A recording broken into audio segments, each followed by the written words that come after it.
Hey y'all, happy Wednesday. So let's pick up where we left off.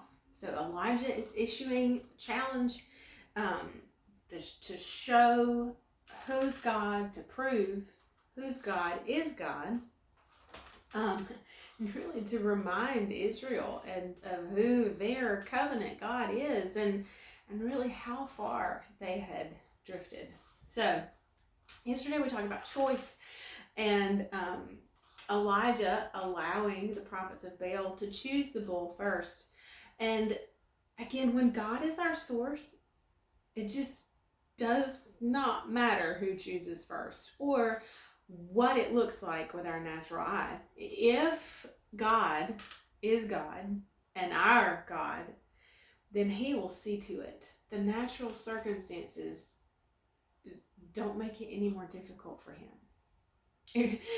We were in church Sunday morning, and we had a guest minister because it was, of course, Pastor Appreciation, and he said there is not a promise from God that is too hard for God. I'm paraphrasing slightly, but there's not a promise. There's not a word from God. There's not something that He has told you that He's going to do that is too hard for Him to come through on.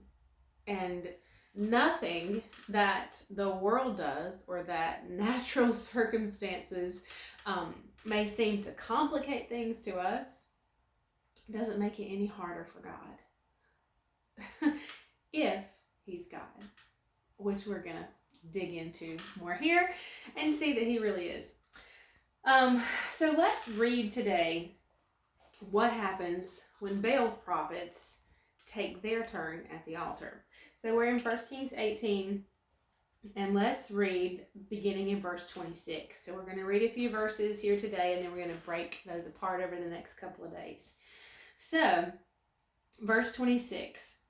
So they took the bull given them, they dressed it, and they called on the name of Baal from morning until noon, saying, O Baal, hear us and answer us. But there was no voice, no one answered. And they leaped upon or limped about the altar they had made.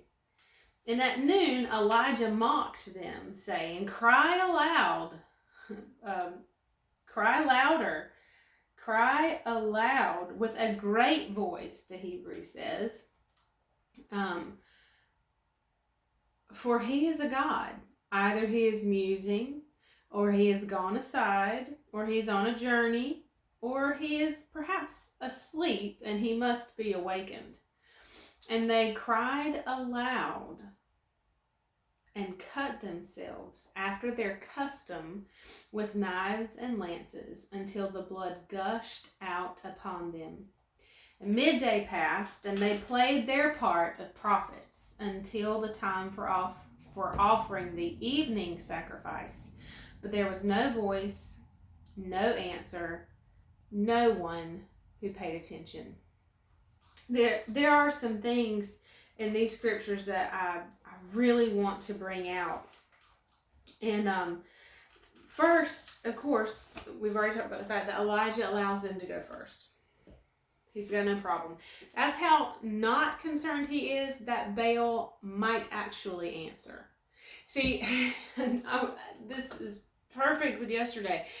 I want you to see so clearly and so evidently that Elijah has no question, no reservation at all that there is one God, and that is his God. You see, if Elijah had been concerned at all that the way that they were doing things was right and okay, and that there might have been an answer, he would not have let them go first. I mean, this is the showdown. Elijah issues the challenge. He says the one that answers is really God. See, if Elijah had had any question that Baal would have given an answer, he would not have let them go first. The only way. The only way is God. That we are sold out, utterly laid bare, fools before him. You know how foolish this seemed? Again, 450 prophets of Baal. There's another 400 prophetess or prophets of Asherah that sit at Jezebel's table. Only Elijah remained. All of the other prophets had been wiped out by Jezebel. This seemed to be working for Ahab. Everybody was happy. But Elijah knew his God. Knew that his God was the only God. So for us, this whole, the God of Elijah, there was no other option for Elijah. He left no room for, well, if God doesn't, or if God chooses to do it differently, or if God doesn't do what he said he would do in this challenge, if he maybe presents a different way than I originally said he was going to present. No, Elijah stakes his life, his reputation as a prophet of God, lays it all on the line that God was God and that God would do what he said he would do. We'll pick up here tomorrow. I'll see you then. Bye, y'all.